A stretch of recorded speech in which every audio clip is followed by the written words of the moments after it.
I suggest that VP Sara Duterte should resign and not wait for the impeachment trial to proceed.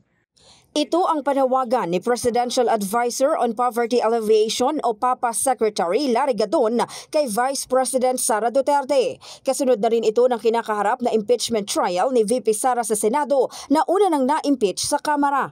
Ayon kay Papa Gadon, ito raw ay para maisalba pa ni Sara ang kanyang political career dahil lumalakas ang mga panawagang ituloy ang impeachment trial laban sa Vice Presidente. Kailangan mag-resign siya para pwede pa siyang tumakbo sa 2028 for presidential elections.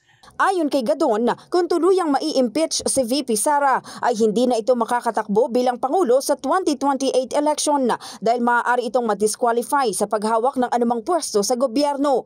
Kaya naman nais ni Gadon na makatakbo pa si Duterte sa 2028 presidential election ay dahil gustong-gusto ko siyang tumakbo kasi gusto ko silang mapahiya na talagang wala naman talagang boto ang Duterte.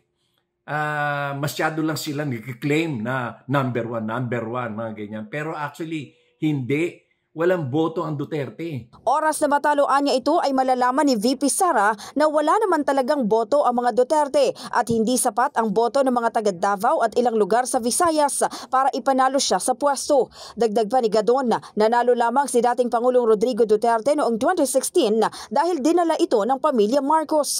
Naniniwala rin ang kalihim na mabigat at matibay ang mga ebidensya laban kay VP Sara at nakatitiyak siyang mahihirapan itong idepensa ang sarili sa impeachment court. In the heart of changing lives, ito si Brigada Maricar Sargan ng 105.1 Brigada News FM Manila, The Music News Authority.